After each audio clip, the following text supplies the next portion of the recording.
Hey everybody, welcome to the Idle Champions weekly live stream. My name is Dylan, and I am coming to you live from the Codename Entertainment streaming studio, located in the cold Pacific Northwest autumn that is Victoria, British Columbia, Canada. Before we begin, there's a bunch of thanks I want to do. First, thanks D&D for hosting us. We love you. And we are happy to be here.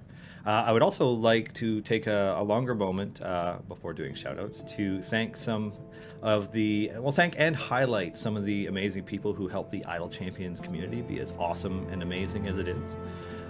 So, starting from the top, first, we have two moderators many of you have likely met or chatted with, Axis of Anarchy and Silisa. Now, they've been integral to the community for many months now, helping with Discord, Reddit, and Twitch chat. I'm sure many of you have read at least one of Silisa's guides that gets posted to the Idle Champions subreddit. And Axis of Anarchy is not just a moderator on our Twitch and our Discord, but also for the Geek and Sundry Twitch. And if you're lucky, you may have met them at a con. And then, in addition to our wonderful moderators, we have two active community leaders I'd like to talk about. One who joined, I think, in October, and another who joined this past week, Ewok Kitchka and Mars. So Ewok Kitchka has been an active member of the community for much of the past year and is also a YouTube content creator who has posted a number of guide videos for Idle Champions. You can check them out at youtube.com/EwokKitchka, EWOKICHKA, I think. And finally, last but not least, Mars, also known as Mars 2 in chat right now, the author of the Idle Trials. You can find, because Mars is also a streamer on Twitch and does like live readings and stuff. Like right now, Mars is doing readings of Jules Verne's Around the World in 80 Days. So if you're into literature, it's a good thing to tune into. And you can find Mars's Twitch at twitch.tv/Mars2. And sorry if I stumbled a little bit over that. I realized that I only half wrote my preamble here, and I meant to read more of it. But yes, Mars reads books. So, and also, contributes to the community. Is one of our, I believe, our only complete or nearly complete free-to-play community leader. So if you're wondering how to get the most out of the game without spending money, ask Mars. So we have a few things set up for today. Let me know if the music's too loud because I'm kind of winging a few things that I don't normally do. We're going to talk a lot about Warden, the latest Idle Champion. I'm going to do some cool shout-outs because I see that Silisa is in chat, along with Murky1988, still trying to get me to talk like a pirate, Pebkak Air, Steve Haymaker, Phalon, Xylem Macarius, Wasky9161, Polygum, Furin, Modus or Modu5, Galaxy Eyes 99, Delverton, Art Monkey, Cat, who will be joining me on stream in about an hour. Lachnor, I think you were probably one of the first people here. Terrorizing, Bearclaw McGraw. Who else? Who else is here? I'm just scrolling because chat moves a little fast. I hope I got everyone, and I apologize if I missed you. Kaled Pelvo Del Fuego. Welcome. Our Green Paradox, welcome to that as well. I won't be talking like a pirate today because I've been fighting off a minor sinus infection for the last week or so because Office Plague has hit the Codename office. So I'm going to skip over to the game view now because my character is idled to a certain point. And that way, y'all can see our weekly stream code. Here we go. What area did I get to? You can only kind of see it. 370, huh? Cool. This is an Archon Warden formation that I've been messing with. It could probably be optimized a little better, but I'm not too worried about it at the moment. Oh god, so for those who may not know, I had the privilege of helping to design a Warden. Oh, excuse me, which actually meant that like the basic kit I fully contributed to and wrote, and all of their equipment descriptions and what they were and so on. And then Cat to Art Monkey did all of the art and animation related to Warden in game. And then for those who tuned in early enough to hear my creepy voice, saw the capsule image of Warden. That's like a portrait painting that Alexis did. So one of my favorite things about Warden in addition to just being evil as heck, is Hunger of Hatar is so satisfying. Long wanted to have an ability in the game that allows you to pull everything into one spot and also kill it, and it goes a little fast with speed potions, so I'm probably going to end this adventure in a moment, but yeah, it's just very cool to see. I'm using the good old Xbox for this at the moment.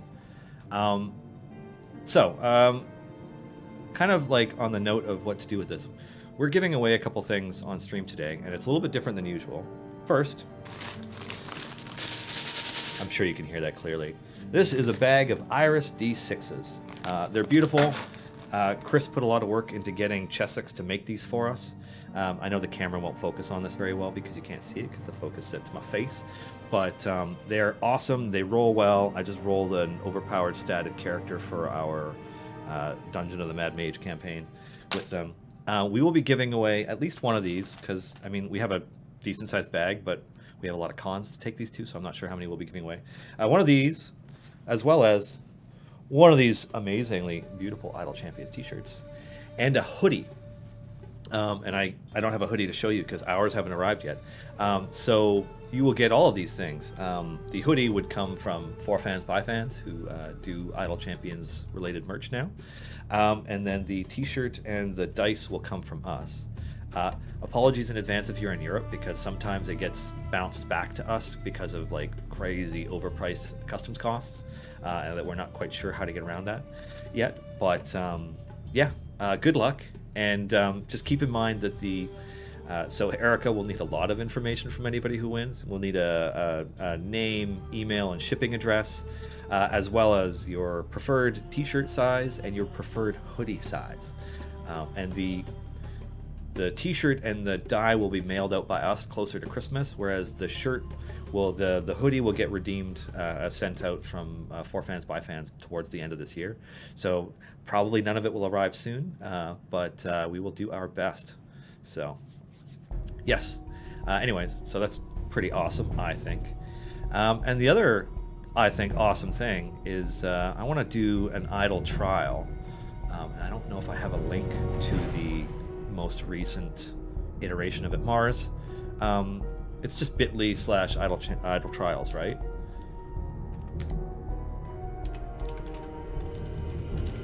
Because I want to do one for this stream, and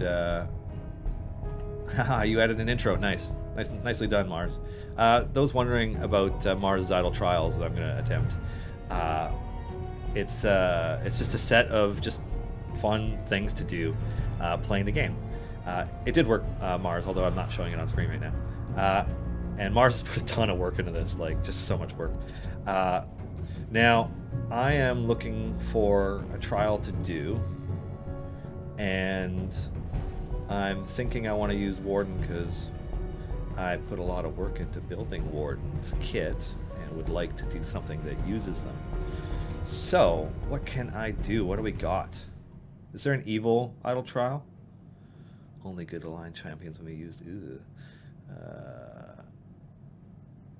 Let's see. I need a good Warden trial to do, other than All Alone, which would be kind of boring to watch as Warden eventually gets overwhelmingly killed. So if anybody has any ideas for that, now is a good time. And furthermore, if you have any questions about Warden's design, either on paper or the aesthetic design, please send them our way, and when Kat joins me, we'll go over the aesthetic aspects, but I can answer any of the other design aspects, at least the intended design. When it comes to the actual numbers and playtesting and a few adjustments as Warden was implemented into the game, that was all Chris and Justin, and I'm not bugging them today because Justin is homesick and Chris is very busy, very busy. I see a lot of people saying forget the past. Which one is that? Do not use Brunner, Celeste, Naeli, Jarlaxle, Calliope, Ashara, Mince, Delana, Makos, Terrell, Jamila, or Arcan. Oh, okay. So no core champions. All right, let's do it. Torm or Kellenbor? I'm going to go with Torm. Okay. I will complete this and get that rolling. As soon as I remember which button I hit. That one. Please don't crash. Please don't crash. Good. Good. Okay. Cool.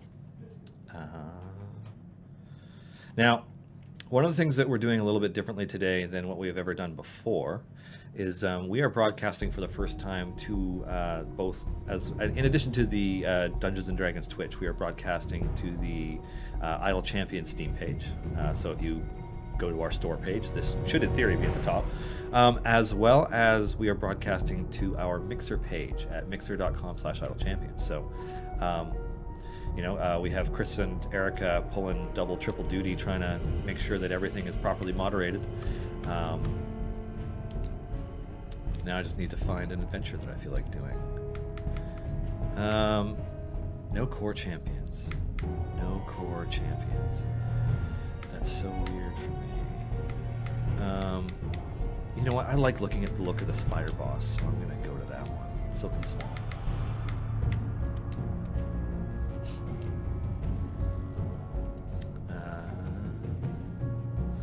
Oh, good. I already have Deacon, so that's good.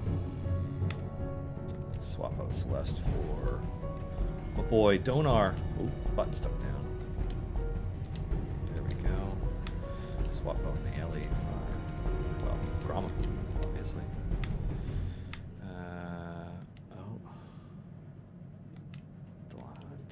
No, Calliope. Oh, boo. In theory, so I'm going to do a Kron formation. In theory, this would be a good way to do it.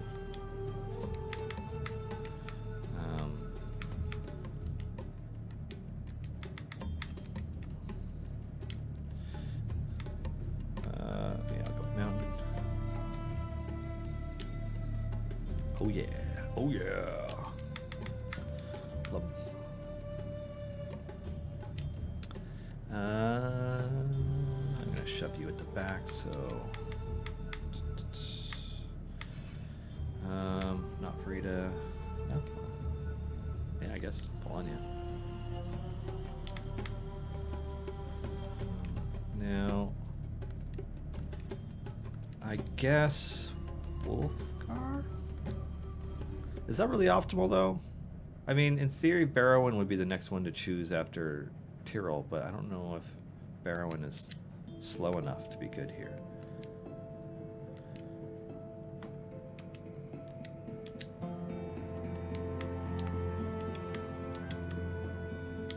Because I don't think Barrowan is slow enough to be good there.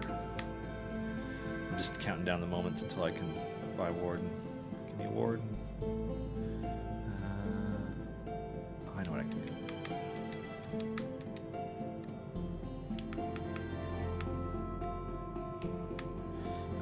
Now, categorically, Firebolt is probably the best one to be using right now, right?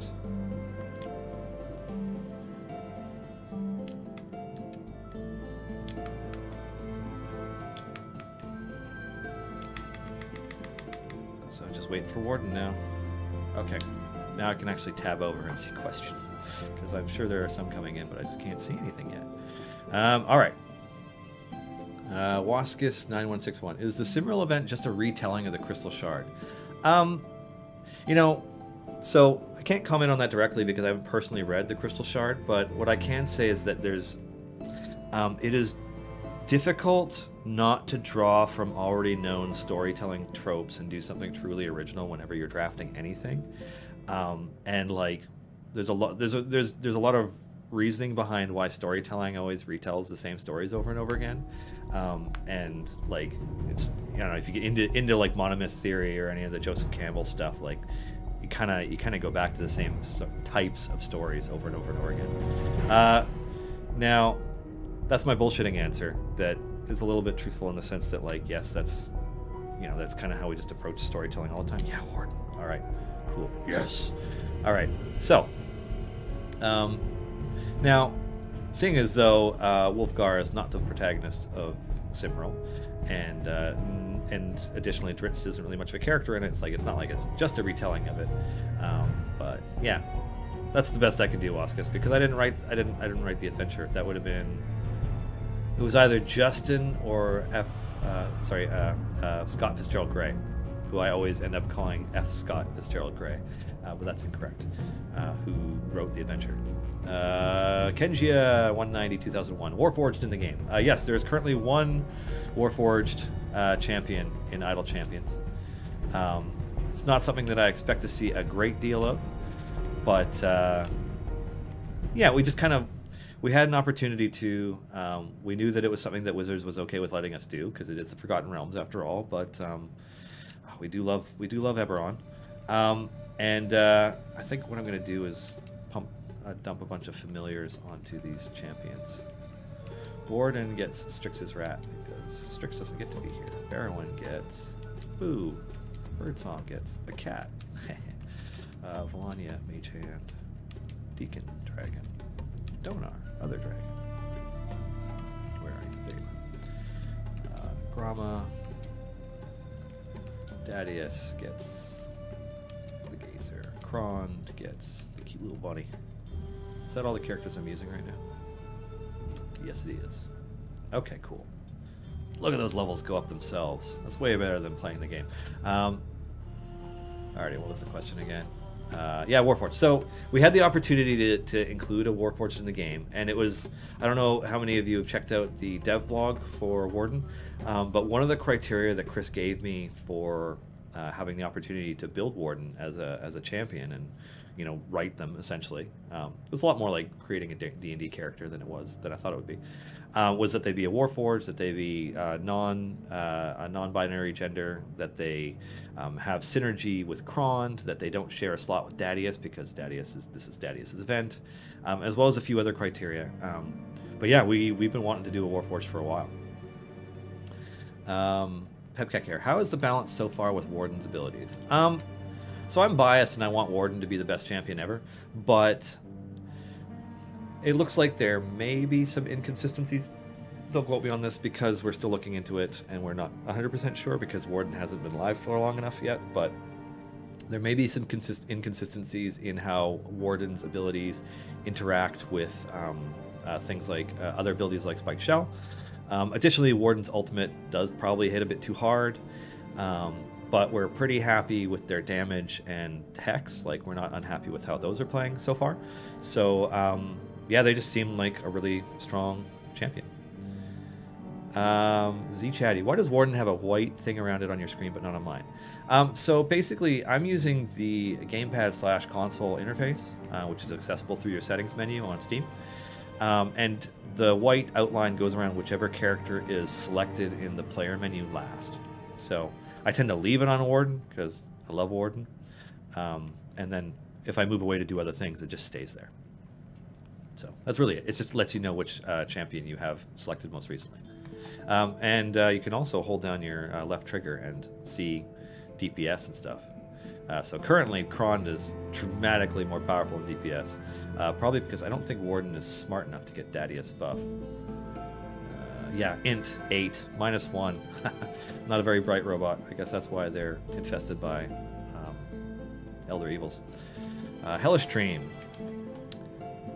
Whoops, wrong button. With Warden being so alien, was making their animation a challenge considering they don't move like the rest of the champions? I'm going to save that one for Kat, who put a lot of work into making Warden as awesome as they are, and they're animated fantastically.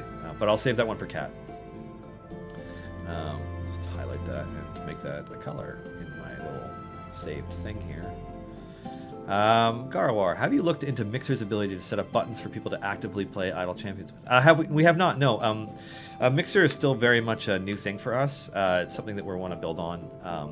Obviously, we'd love to be able to stream to more platforms, but also we want to be able to do platform-specific streaming in the future. So, you know, that when I do streams on the D&D Twitch and I'm speaking to our Steam players, like, I'm not necessarily streaming to Mixer at the same time, although I am today, because, you know, we want to be able to also stream directly to each individual audience for the game. You know, because things like we have the weekly Steam code that goes out right now, like, that's not something that's ever going to happen on consoles because we're not allowed, or tablets because we're not allowed. Like, and we are much further along in planning a system for those platforms. I can report, like, it's not done, but we're getting much closer. I know it's already been too long, but we promised to make up for it. Anyways, yeah, it's kind of one of those things where we just want to be able to do a better job of connecting with our players. So we're going to keep working on that. And yeah, we haven't looked into that yet, Garwar. Smoker D player, how do you have E14 favor so fast, man? I stuck on E4 and go so slow.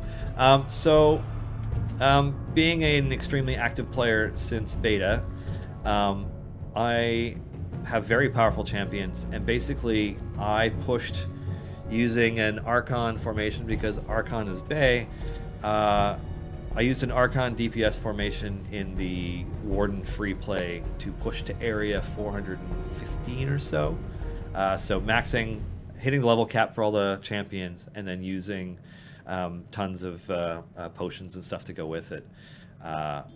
Which is to say that Warden is very strong. Yeah. Baron Stromgard. How complete is your collection for Warden? Are you missing any precious common items which are rarer than epics? Funny you should say that. I have everything for Warden except one item, which is a white item. Oh, it doesn't show in here, does it?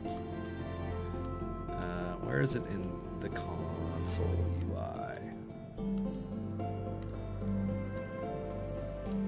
Because we don't have a journal in the same way here, do we? Never really looked at that. Yeah, it looks like I can't check it. But yeah, I'm missing Warden's white slot 6, which is fine. But yeah, it's one of those things, the topic of missing common items, because they kind of get harder to get once you haven't done you haven't gotten enough like event silver chests or just silver chests in general to get those things. It's one of those things where Chris is planning a way to better equip event characters outside of their events, but we haven't gotten there yet. Like, it's been a huge push for us to get the tanking and healing update out, and we are happy that it's out, and we're still very much monitoring that situation to make sure that there's nothing else broken. And then the other thing that's right now is we're pushing to get all the rest of our content for December and the first half of January done before we go on break in a couple weeks, so that when we get back from our break, it's not a frantic rush to get everything together. So that's kind of where we're at. We're not planning any major quality of life changes before the end of 2018. No blessings coming before the end of 2018. A lot of stuff is kind of getting pushed to Q1 2019 or later, and is tentative. So, alrighty, Ted Faster. Considering that Warden is from Eberron and the release of Guildmaster's Guide to Ravnica, will we ever get a champion from Ravnica? So I love Ravnica as a setting, both as a Magic player and as somebody who can now play using an official D&D 5e book. And if you haven't, I don't have a copy of Guildmaster's Guide to Ravnica handy, even though we have 6 of them in the office. But it's an awesome book. It's just seriously awesome. Where do I... Okay. Yeah, it's an awesome book. It's got a couple subclasses. It's got tons of world stuff for you to do a good job of depicting the city of guilds. It's not impossible, but it's not necessarily something that will happen. Yeah, I would personally like to see a Loxodon. Yeah. Oh, Chris handed me a copy. This book is rad. It's super rad. I don't know how else to put it. The art is top notch, but I mean, if you're a Magic player or you follow any of the stuff, you'd know that anyways, because the volume of phenomenal world-class art that gets produced for Magic the Gathering is staggering, and so the Dungeons and Dragons team having that pool to draw from, in addition to the fantasy artists they already have, it's just they have produced a absolutely stunning book. I highly recommend it. At the very least, the racial options in it are rad. You can get it on D&D Beyond, probably at a discount, because there are often great sales through D&D Beyond if you're tuned in, whether you get 25% off a book or you buy one of the bundles or something. But yeah, highly recommend it. Yeah, highly recommend it. Okay. Siley said, can we get an in-game measurement system on ability description so we can define how large an AoE encompasses? I have passed that feedback along to the team. Thanks. Yeah. I would like to see something like that. Because that might require some actual dev time, it's unlikely that we'll approach anything like it before the end of this year, but yeah. Alabama. Any update on tablets using code or similar? Oh, I think I covered that adequately already, but in case you were wondering, we have put together a proposal on a system that we could use that would work across multiple platforms. And we don't know if it's going to get approved or not. So that's kind of where we are. So if it's not approved, we're back to square one. If it is, then it'll be able to move forward. Mach 10 Frog, this book is called Guildmaster's Guide to Ravnica. It's got an Is It Guildmage of some kind on the cover. You can tell because they're wielding lightning and they're like semi-cyborgy. And yeah, it's just a freaking awesome book. And actually, you know, possibly my favorite flavorful thing that they've done. I just want to find the ideal image for this. I could plug this book all day, honestly, because I love it that much. Anybody who's played Magic the Gathering and is also a fan of Dungeons & Dragons, or vice versa, a ton of Magic cards have been turned into full-fledged D&D 5e monsters. And like everything from some of the crazy angels to the leaders of some of the guilds. Like, I'm trying to find where it is. They're all in here, and so like the challenge ratings are all over the place because there's tons of different ones, but like, hey, it's Isperia. You know, I could nerd out about this all day. Oh, it's Aurelia, one of the most overpowered cards slash challenge 23 opponents you've ever seen. So yeah, highly recommend the book. Okay, Booch Games. Question, Warden, he, she, or it? Warden, the correct way to refer to Warden is they. The singular they. Warden does not identify as either male or female. They are our first non-binary gender champion. And some of you may notice that there's a number of inconsistencies in our in-game text. Like mousing over Warden will, in some instances, will say female Warforged Warlock or whatever. In some places it says it or they or she or he or whatever. We are moving through all of those to make sure that the phrasing is consistently they or them. You know, it's important to us to get this right. And so Chris has gone through and changed a bunch of it on the dev server on our end. I'm not sure exactly when that stuff will get pushed live, but yeah, we're trying to get that fixed. All right, can we get future packs to buy with money that sells potions? I have all the familiar packs now, and at some point I need a new set of pots. This is feedback we get a lot. We are aware that players would like more options to access things like supply chests. We don't currently have anything to announce on that subject, but we hear you loud and clear, and we'd like to put in a system that you know, that players really like and is an enjoyable add to the game, not just like throwing them in the shop or something like that. So yeah. Jokers Forever. Any way to break the fourth wall and put Strix and Warden on at the same time? Not in the current iteration of the game, and we're not planning to do anything that allows you to have two champions from the same slot live at the same time. So, yeah. DC Backroads. Sorry if this has been asked, but when Tomb of Annihilation is eventually retired, will we be able to convert the favor to another campaign? No. So, we haven't quite reached this point yet, but eventually the story aspects of the Tomb of Annihilation campaign will come to a final end. The main campaign has ended. I don't want to spoil what happens for anybody, but the main campaign has ended, and what's going to happen is, you know, because essentially the party is on their way back, we will have a second sort of like more final end that ends the campaign coming up. We will let players know in advance when that is, by the way, in case you're wondering when to stop farming favor for Killenbor's favor.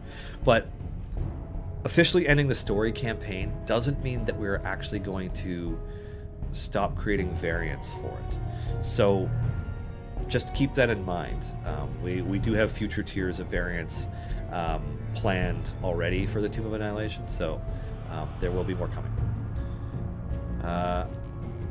Z Chatty, is the Warden / Gromma interaction meant to be this way? My assumption is that you're referring to the current interactions between Spiked Shell and Hex. That's something that Mark is looking at. I don't have a final answer for you right now. I know that it is not consistent with the ways that Hex is interacting with all the other debuffs that are currently in the game, but I am not sure yet if we have a final answer on whether or not that's how we want it to be. So we're still looking at things and waiting and seeing. Timidar, what is the current plan for Calliope's shield? As you mentioned, it is too strong at the moment. I said that it's possibly too strong. So the tanking and healing update brought a lot of changes to the game, and some of them were sweeping, and some of them were a little smaller. You know, it looks like Calliope might be healing too much, and so there may be an adjustment to that. That's not a written in stone thing that we're necessarily definitely 100% going to do, but it might happen. And you know, we're kind of looking at it, you know, looking at what we might want to tune. I wouldn't expect too many champion related updates before we do a champion balance update, which will be in Q1 2019. Hellistream. Given the fact that so many evil heroes have been added to the game, how long until we get an evil female character? So it's funny. I'm thinking about what's next in our development pipeline, and there isn't an evil female champion coming up in the next few months, probably. We'll eventually get there. You know, I mean, Warden doesn't identify with a gender, but, you know, Krond is now evil, Archon is evil. And keep in mind that, like, alignment is kind of an interesting thing in the universe of Dungeons and Dragons these days. You know, as a player, I've always taken it to mean that it's the difference between being altruistic and selfish, the spectrum between good and evil. And so an evil champion isn't like, I want to kill everybody and destroy the world and own it or whatever. It's more like, it's about them and what they want, which can lead to the, you know, them wanting to destroy the world and everything. But, you know, it's just kind of like the interpretation varies wildly from player to player sometimes. So, we'll eventually get one. Snow 0815. Are Dritz and Azaka going to get rebalanced anytime soon? They are shockingly bad considering how hard it used to be to get them. I don't know that Azaka is shockingly bad, but Dritz, I kind of agree. That's just flagged for our champion balance pass. We don't have the cycles to dedicate to champion updates right now, which is why we haven't done it. But it is the next major non-content related update that we're going to be focusing on. So. All right, so my personal favorite here is Eldritch Smite, mostly because Warden's arm turns from its creepy scythe-like blade into this giant axe and just smash, assuming an enemy can take more than one hit, that is. All right, what's next?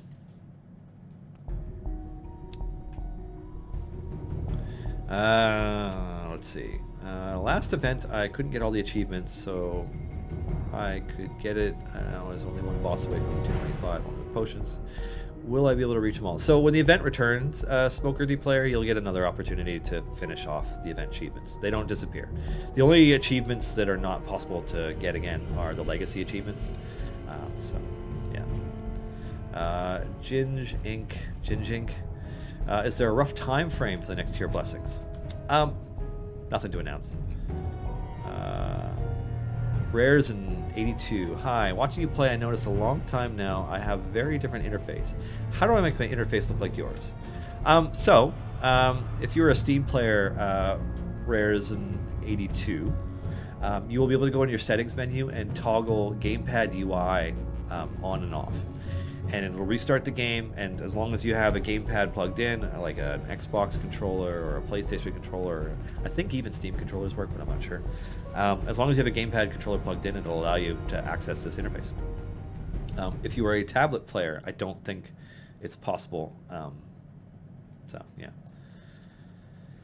Pebcac error. Any chance that Warden and their art shows up somewhere in the D&D realm other than Idle Champions? I don't know. So, we're a licensee for Dungeons & Dragons. We're one of the digital licensees. Everything we create for Idle Champions and Forgotten Realms is the property of Wizards of the Coast and Dungeons and Dragons, with the exception of the content creators, the streamers, the licensed characters like Strix and Evelyn. Those are owned by Holly Conrad and Anna Prosser. We have a sort of agreement with them in order to use the champions. So Wizards is allowed to use stuff related to them when it comes to marketing efforts, but like they can't just arbitrarily use Strix and Evelyn in other video games or content without working out something with Anna and Holly. Warden is 100% made for this game, which means that Warden is 100% owned by Wizards of the Coast. So yeah, if one of the other digital licensees, or really any of the other licensees, says, hey, I want to use that Warforged character for this thing I'm on, and Wizards says yes, then they could show up somewhere else. That would be the coolest thing ever for me. I don't know if it'll happen, but that would be real cool. Alrighty, Jokers Forever. Can you explain what Dadius Blunder that is listed on his power does? I don't know which one that is off the top of my head. Going over to Dadius. Details.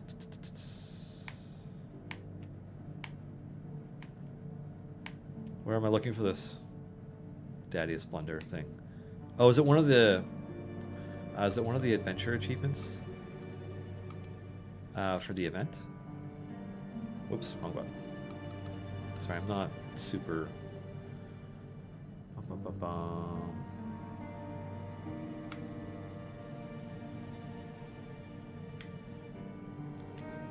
Yeah, I'm not sure where to look for that. Jokers Forever. I'm just going to make a note here so that I can get back to it.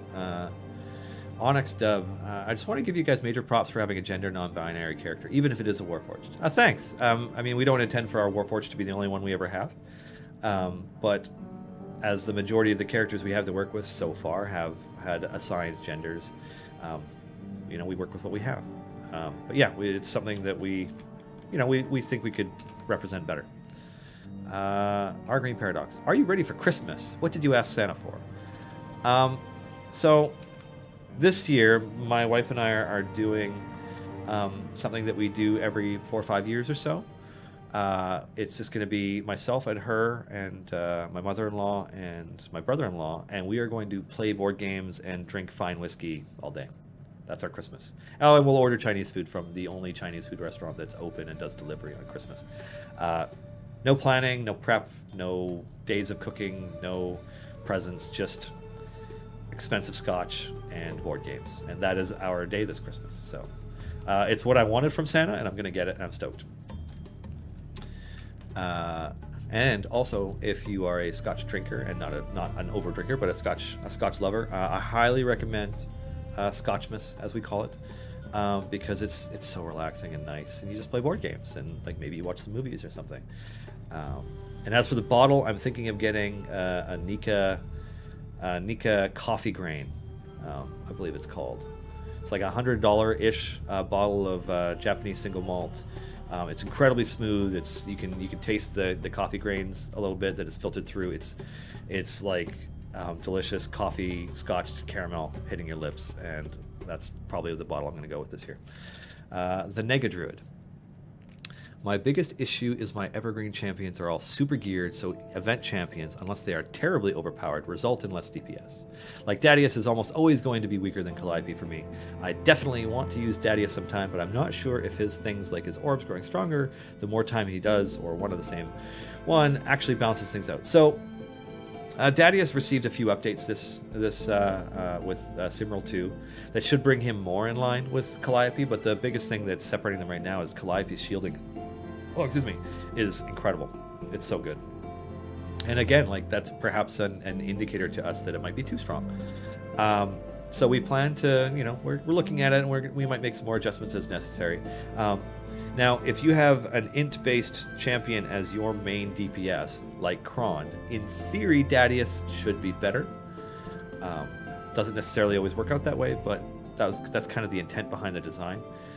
You are right that it's hard for event champions to keep up with your core base champions, or even your evergreen champions, your campaign unlocks, just because you are always earning item levels for them. That is why there is a degree of power creep. I mean, it's one of the reasons why Warden has started off as strong as they are. But in the long term, like, your event core characters should start catching up again. So we shall see. Although Jamila is not in the best state right now, so it's something we'll probably look at with the Champion Ballads update. Hawker & Co. Regarding actually finishing campaigns, will we get a special global blessing or something of similar nature for finishing a campaign and not just purchase through favor? I don't know. I don't know if that's something that Justin and Chris have cooked up or not. The intent is certainly to continue to release extremely challenging variants for it, so there is a chance that we may not... there's a chance that we may not... like, wrap it up, because, like, you know, we haven't done our third tier of variants. Like, we have a whole other tier of variants that we've been planning to add to every adventure, and we just kind of like stagger them out as we finish them and refine them. And you know, it might mean that there are always variants coming to that campaign, but what ending a campaign really means is that, like, we've created, I don't know, 12 or 14 unique adventures for that campaign at this point. Don't quote me on that number because I can't remember off the top of my head, but, like, those unique adventures where there's new points on the map and new named adventures, those are probably what will stop. I'm not saying we will never add another one, but, like, that's kind of how we're looking at it, is like wrapping up those adventures and then, like, releasing more tiers of variants as you go on and more blessings, but no longer dedicating significant writing resources to those campaign adventures because, you know, presumably the next Wizards of the Coast D&D adventure will come out sometime next year, and we'll be adding that. Alrighty, Smoker D player. Which one of the event champions in the current event do you prefer to equip if you have this event for the first time? Warden, Warden, Warden, always Warden. Oh my god, Warden. Warden's my jam. Big fan of Warden. Lighthearted old gamer. How many female to males are there? It seems we are mostly female characters. It was pretty close to even last I checked, but then we did Satine's character Volanya and Aaron's character Farida kind of back to back, and so, like, it might be a little bit back the other way, but it's pretty close.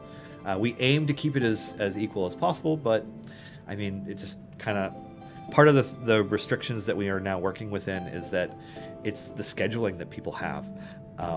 You know, for example, Paulton Seppa not in the game. Why is that? It's like because reaching Nate in order to work with him and finish Paulton has not happened. We were hoping to have him done by the end of this year, but had to push it back. So, you know, that's not the only person we're working with for an upcoming character, but you know, there are scheduling restrictions that we have to work around as well. So, yeah. Rick Stan 2874, is that really the official pronunciation of Farida? Yeah, it is. Aaron M. Evans was on stream to confirm that it is Farida, just like fajita. Mars, any ideas for a new trial to celebrate the occasion? Something to do with duos, I think, Mars. Like, I'd like to know what the best 2-champion combo is for progression. You know, like, it's kind of like, the first thing that comes to mind, stupidly, is the part in Predator when Carl Weathers and all the Schwarzenegger say, like, Dylan, you son of a bitch, and then they, like, grasp arms and, like, just flex their biceps at each other, but, like, bros. But no, duos. Like, if I was to add a Mars trial, it would be something related to duos. You know, which 2-character combo can you progress the furthest with? Because that might be a really interesting thing. Like, oh, does a healer and a tank get the furthest, or does, like, a DPS and a tank, or a DPS and a healer, or whatever? But duos is the one that I would like to see. Zer99101, who is the best healer currently in the game? That would be Calliope. Murky1988, what board games do you recommend right now? Would like to add some to my list. Okay, so this is an odd convergence, and I'm not saying this because I'm a shill who works for Dungeons and Dragons, but they did their Dungeon Mayhem card game that came out recently. They played it on Critical Role. We were playing it during Extra Life, and it's just like there's like a barbarian, a paladin, a wizard, and a rogue, each with their own deck. You shuffle them up each one up randomly, and each player plays one of them, and you just you fight each other. And like the games are quick. Like we were getting them done in like 3 to 5 minutes. It was a lot of fun. So I think it's called Dungeon Mayhem. So I highly recommend that. In the event that you don't have that, or that's not your kind of game, Carcassonne has always been a go-to board game for me. A big fan of Ticket to Ride. We have a copy of Vault of Dragons from Gale Force 9 here that has just been unwrapped and that I want to try out. I had a really wonderful talk with Jean-Paul about that at the Stream of Many Eyes, and I look forward to actually getting a chance to play it. That's going to be one of the Christmas games that we're going to play. Snow0815. Just to clarify my previous question regarding Dritz and Azaka, Azaka is set up primarily as a DPS, Celeborn Blessings with extra DPS just for her, Were-Tiger form with extra stacking damage, but she's only really useful as a gold finder and buffer, as her DPS is sadly pathetic even as a Were-Tiger, which is a pity, as I quite like the Were-Tiger idea. She looks rather nice. Yeah, so Azaka has been tuned back and forth because Azaka was egregiously overpowered when first launched, to the tune of many orders of magnitude more DPS than she should have been doing. And so she was kind of like tuned and hot fixed and bug fixed and a few other things. And so that's something that we're going to be looking at with the champion balance update. So Mage Pie 3. Is there a way to show what overwhelm value is on a tank champion? Not yet. And so this is something that came up after we launched the tanking and healing update, is that we, in our dev notes, very carefully detailed which champions classified as which kind of tier of tankiness, from squishy to semi-tanky to tanky and very tanky. But what we didn't think to do at the time, that is on our list of quality of life fixes, is to have a way for you to know that for every champion as they come out. So for it to just say, either on their background sheet or with an icon somewhere, like whether they are squishy or tanky and where on that spectrum they fit. So that's a to-do quality of life thing that I'm going to make another note about here for Mage Pie. But yeah. Hellastream. Kron's walking animation is stopping. Oh, stupid Kron. Hold on. There's an easy fix for that. There we go. Boom. He's walking again. That's an interesting bug that has been there for a long time that I don't know anything about. But I will make a note about it again because it should be fixed. Mark? Question mark?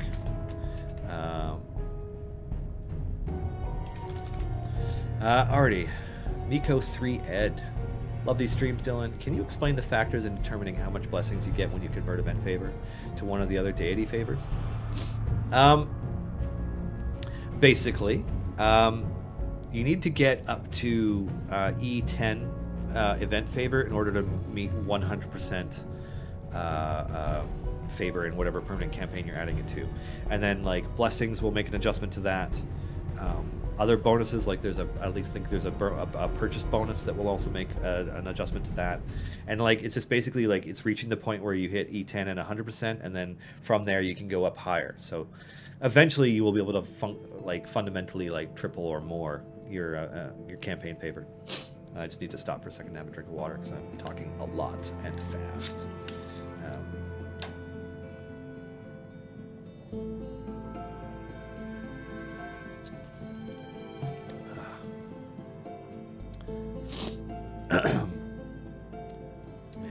Okay, so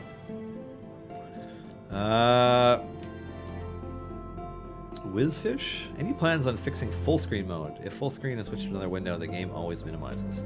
This is the first I have personally heard about this because I have never tried to play the game that way. I will make a note for David to pass that along. Lachnor, is multiple chest opening coming soon? So yes, this is very much a quality of life fix that we want to implement, and it's on our list. It's not going to drop in 2018 because we're pushing all of our quality of life stuff back to 2019. But yeah, the purchasing and opening multiple chests at a time is something that we definitely want to add. Giant Dwarf. I think a champion's overwhelm resistance should be called resolve, and it seems odd that Archon's Dragon Breath comes into play so soon before things start to crumble. I agree. I'm going to make a note for Justin/Chris here. And for those wondering, I do actually pass these along. Carnivorous GG, what is the fastest way to farm event tokens? Bounty contracts, those contracts that you are guaranteed to get in all your chests. Just as an example, like, I'll just go up to my items here. Boom. Hey, it's a small bounty contract. How about 10 of them? Plunk, and then also tons of event tokens. So that is the best way to farm event tokens. Other than that, event tokens drop at a fixed rate across all gameplay. So whether you are offline or you are online playing, and it doesn't matter which campaign you're in, you average one event token every 30 seconds, which is like 2,880 a day, which is like 34 to 36,000 per event, depending on what day the event starts. It doesn't get faster. If you are logged out and you come back on, they will drop faster until you catch up. But yeah, bounty contracts are the way to get extra event tokens quickly. So if you're craving some extra gold chests for a champion that you've fallen in love with over the course of their event, just drop a whole bunch of event contracts and buy some chests towards the end. Lighthearted old gamer, I do like the new potions. Please pass my great appreciation to these over the previous health potions. Have a much higher impact playing now if you do it right. Yeah, that was the intention. One of the reasons actually, Lighthearted old gamer, that we pulled them before was because we wanted to make sure that they had a place in the game, and so that's what we've done. Leptimus, could we convert event favor to several permanent favors? There could be an option to choose a percentage. No, we're not going to do that. They're just, yeah, we don't have plans to do that. Sorry. Neon Kane, could you guys add a Naeli's taunt back? Is there no plan to give that back to her? That really depends on how performance goes. Yeah, we just, it really depends on performance. Right now, we're not seeing a need for it to exist, and we're not a big fan of the taunts. But that may change. Silisa, Dadius empowerment isn't being usurped by Archon. Will that be fixed? So the answer that I have for that, Silisa, is that it's because Archon's intelligence score isn't high enough to take advantage of it. Just like he also can't properly usurp Birdsong's formation ability if you don't select evil. So as far as I know, that's actually working as intended, but perhaps we could phrase that better. All right, Pebcac error. Is the plan with the console release to also do the daily chest giveaway, much like the anniversary event? Any comment on the goodies contained within? Do we have a date? It will coincide with the launch of Idle Champions on consoles, which is to say that the official release date for Xbox, I believe, is the 14th of December, assuming everything is approved and goes right the way that it's supposed to. PlayStation, their release days are Tuesdays instead of Fridays, so that would be the 11th, I think. I can't remember. We have this all in our blog, but my brain is afternoon brain. It's not as smart as it was 3 hours ago. The week following, I believe, is our console release celebration week.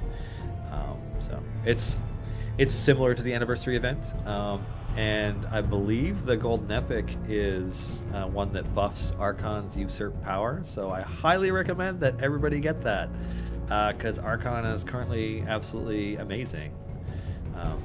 Yeah.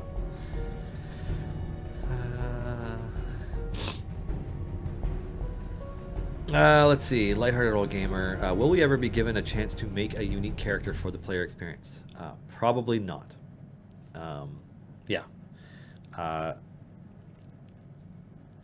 It takes a week for our art team to make a champion, one champion, and a create your own character option would dramatically multiply that just based on the player's handbook race and class options. You know, different types of armor and the different classes and weapons and so on. It would be like an absolutely monstrous undertaking. Like the way that we designed this game makes that unlikely. It's not a never say never. You know, like there's always a chance, but it is not in our plans, and it would be a profound amount of work. So if you really want to make a unique character for D&D, you know, the best recommendation I can give you is to play D&D. Sorry. Let's see, next question. Are those iris die available anywhere other than as prizes or at cons? No, they're not currently. Yeah, just here in my hands. Eric keeps telling me that he wants to do a flash dance like thing and like just have me leaning back in a chair as somebody pours these on me and take a photo, but that just sounds super weird to me and I don't think anybody would like it, so yeah. Alrighty, Rasta Splash. Do the ultimate damage and cooldown items drop more often? I feel like that's the only kind I get. No, it's just RNG Rasta Splash. I'm sorry that's happening to you, but eventually you will get the other ones. Mars, something I mentioned weeks ago. Ishii doesn't have gold tag in the definitions. Same for Wolfgar with his Regis Companion mode. Arkan, Azaka. Well, I mean, you're digging into our stuff, Mars. You're digging into our stuff. But yeah, that's a fair point. I will mention that. I mean, it's a back end thing, so I know most people won't care or notice, but I'll mention it.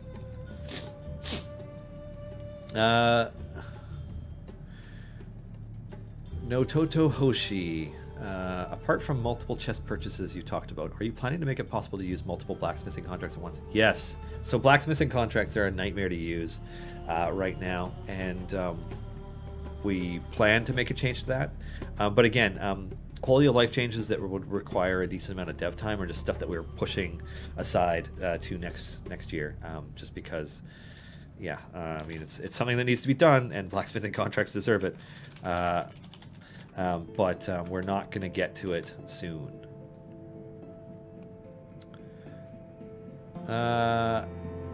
Abs Mind Prof, are there any enemies who do not get one shot by every character? There absolutely are. I'm just maybe I should use a speed potion because there's just no freaking way I'm going to get to a wall during this stream at this pace, because we're only at 70 and my wall is going to probably be in the hundreds. So I hope this is okay, Mars, that I'm going to use a huge potion of speed to just get this rolling a little faster. So far I'm just using familiars to level. Other than that, I've left these champions out. Heck, I'll even switch Archon to... I guess Zorgu is the only event champion here, right? Oh, whoops.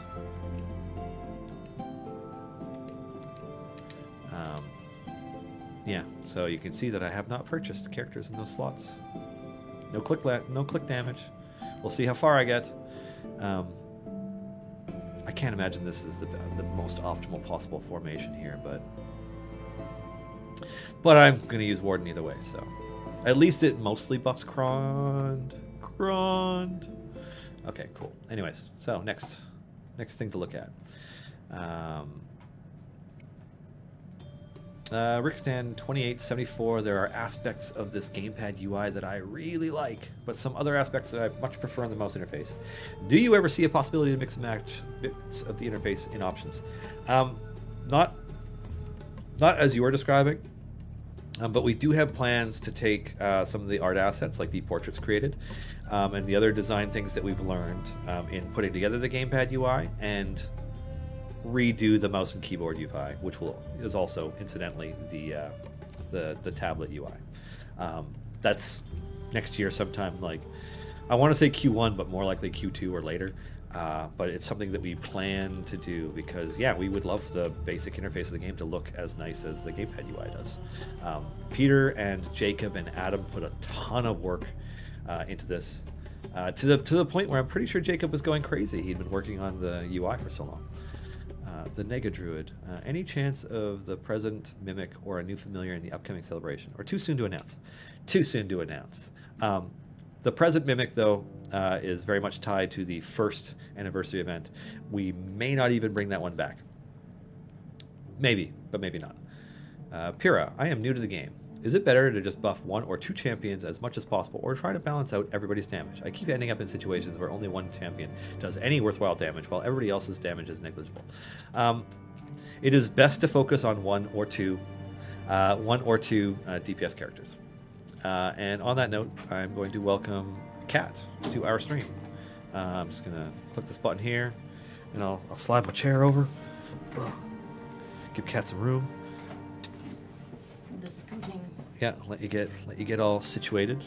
That's a nice sweater. Thank you. It's cold out there. Yeah, I know. That's one of the reasons why I didn't mind not turning off the ventilation this time, even though it's kind of noisy. Can't hear it on the stream though. Oh, that's good. Yeah. I knew I could drown it out with a bit of music. And the music's real nice. Yeah, thank you, Shards of Titan. You did something in your death. We had one question for you way back at the beginning that I want to jump to before. Okay. This is from Hellish Dream, like 45 minutes ago. With Warden being so alien, was making their animation a challenge considering they don't move like the rest of the champions? Not especially because they're alien, but it was definitely a challenge just to get it good at all. Basically, I really like animation, but I don't get to do a whole ton of it. Okay. I'm never sure That sounds way better. Okay. I'll just eat the microphone. It auto-attenuates. It I was going to say it wants to be eaten, but that's not right. But it sounds good when you're in close. Yeah. Cool. Yeah, if it's awkward for you, you can turn it a bit and so that you're talking a little bit past it. Okay. This is I don't just mind. supposed to be between your mouth and the microphone. Yeah. The pop filter. Yeah. Yeah. I know stuff. Yeah, you do a podcast. We're trying.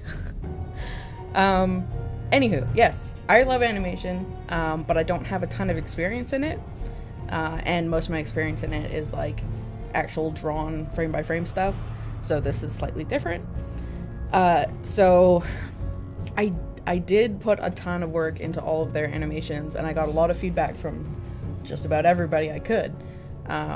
You know, you and Justin and Chris. There we go. And then also Adam and Alexis. There, I don't look freakishly taller than you now. I am quite short. In fact, I think this is the tallest I've been sitting up since I've ever come in here. I just tilted the camera down too. That also helps. Yeah.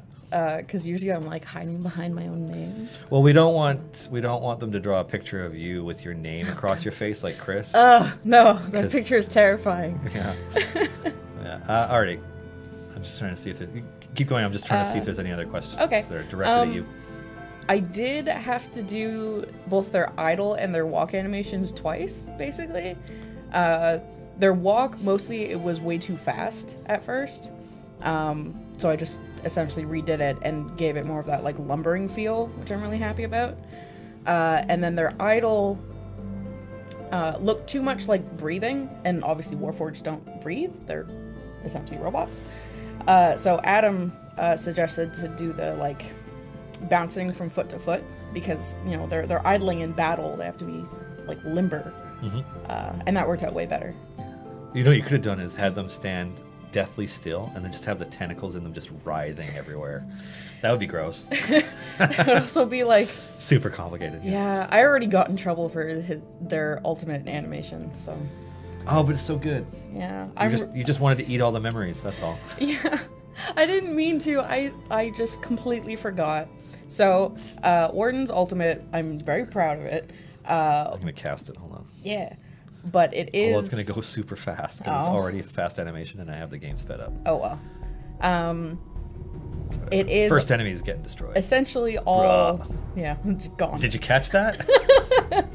It's essentially all frame by frame, hand drawn animation. And it's about 70 frames long, and the game runs at what, 30 frames per second. So because it was almost all new drawings, they each took up, you know, their own space in the sprite sheet, and so it made the sprite sheet way too big. So we tried a whole bunch of stuff to like mitigate all this memory nonsense, because especially for the tablet versions, they don't have that much memory, so it causes problems. All these developer things I'm less aware of. Yeah. But basically, when I was doing it, I first tried with how do you say, like the puppet animation that we do for normal stuff, tentacles, like tentacle versions of those, like the tentacles with the Kraken fight or Serac. I basically took those and made them much smaller, and it just looked really dumb. And I was like, you know what, this will be easier to just draw. Completely forgetting about the sprite sheet thing. So that was just me, like, I very rarely do effects animation. This was definitely the biggest one I've ever done. So couldn't possibly be as bad as Archon's breath spam when he gets overwhelmed. It's just like breathing fire constantly and the game stutters. Yeah, I don't know. I think it's a different kind of problem, because like Arcan's breath is made up of Particle effects. Yeah, particle effects, but all like the clips are like maybe this big. Yeah. And Warden's is gonna be like this, like a sprite sheet like this, essentially, if it was a real like printed off thing. Yeah. I still like it. Thank you. Let's see. Who do we need to bug at Wizards of the Coast to get Bruner's attributes from the player's handbook so he can work with Krond? It's an interesting thing is I think we winged Bruner's attributes based on the player's handbook. Obviously, like all the other lore-based characters, there's like however many iterations of them across however many versions of D&D, and like we kind of get provided sheets for it. So I don't know. I mean, that's come up enough times that I think we could maybe look into it, but we shall see. Let's see. I'm not going to answer that question anyways. Discord plug.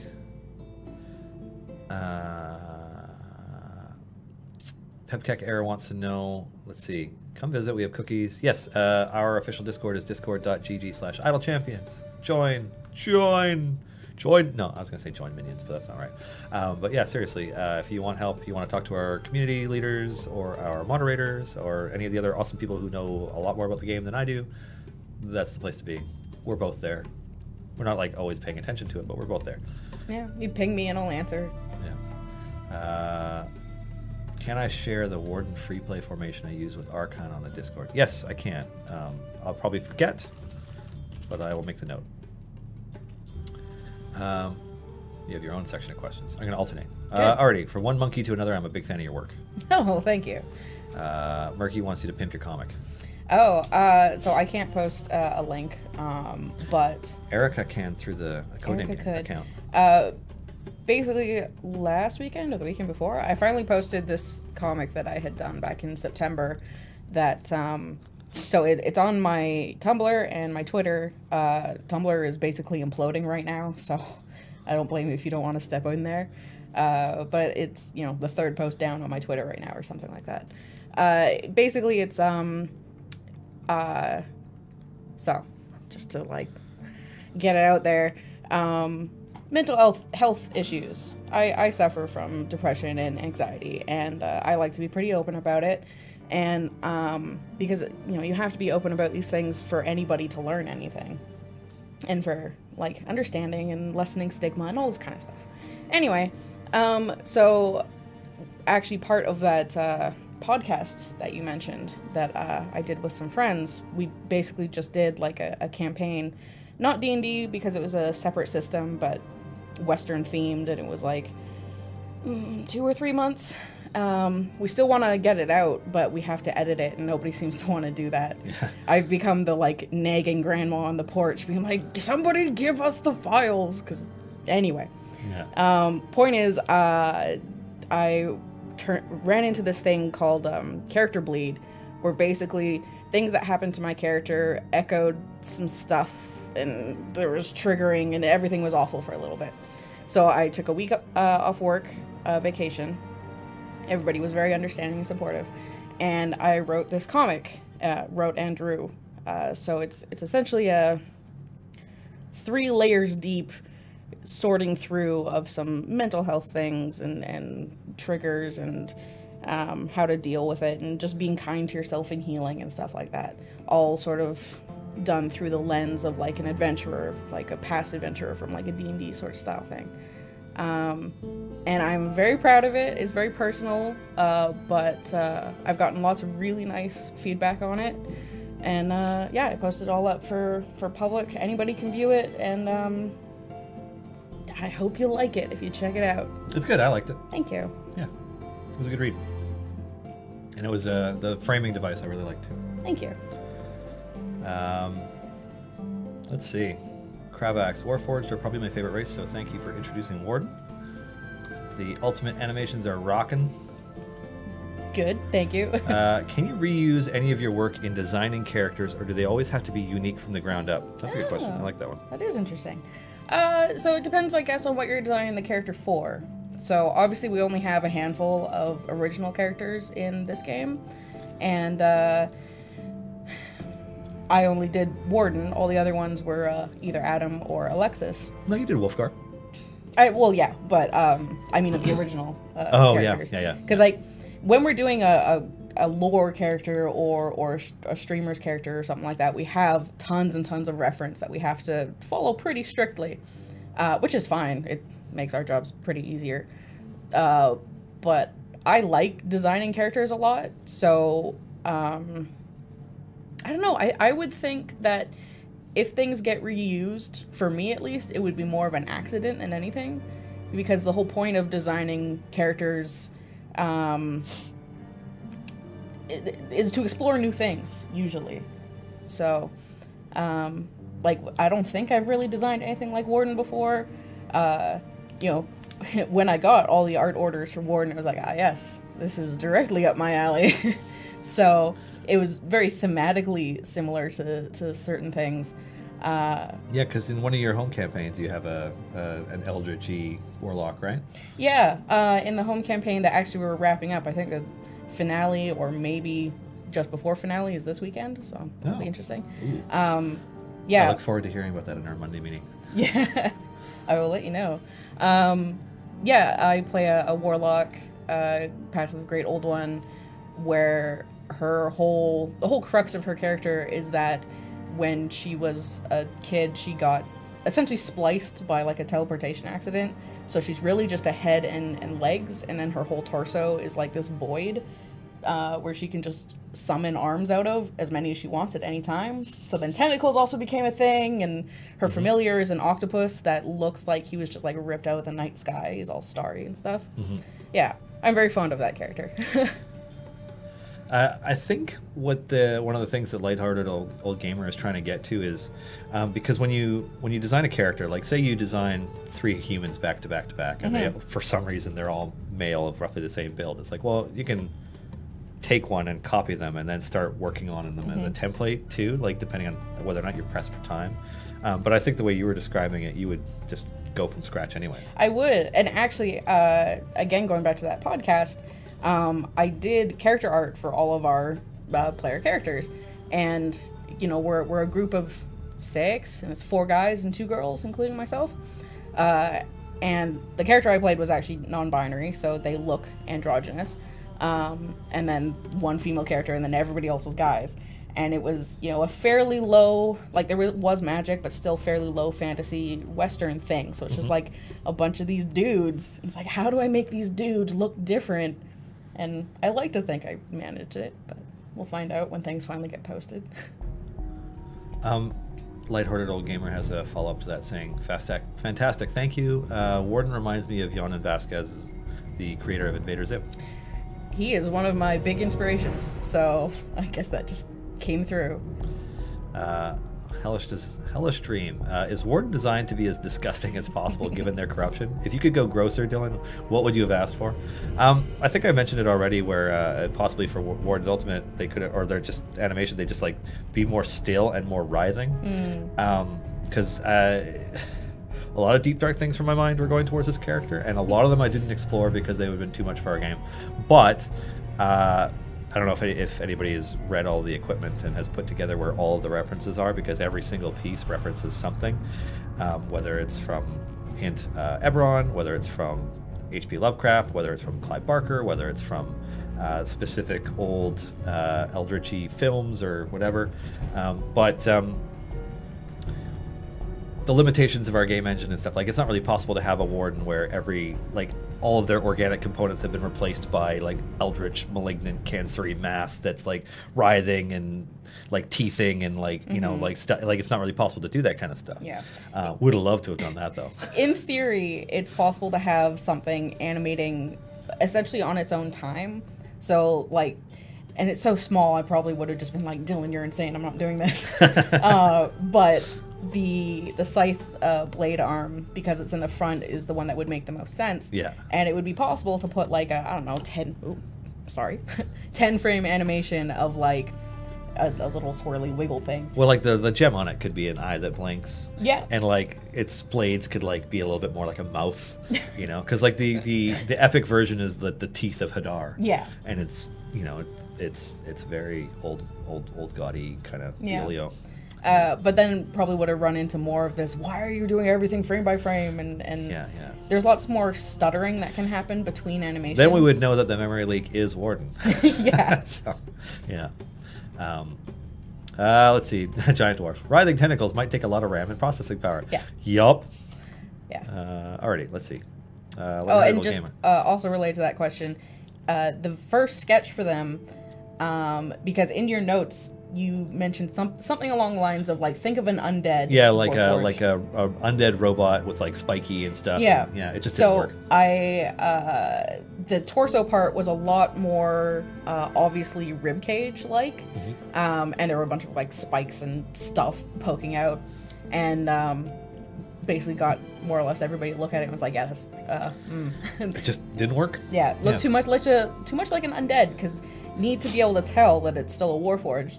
And so that's where we came to the agreement that all of their armor pieces are not pristine, but more or less untouched by this whole corruption thing. And all the corruption is in a normal Warforged, it usually seems to be wood. So this is now, the purple gross vines. Yeah, they have they have semi-organic components that are like wood-like, and so yeah, like that's the part that would go off. Exactly. Yeah. Good times.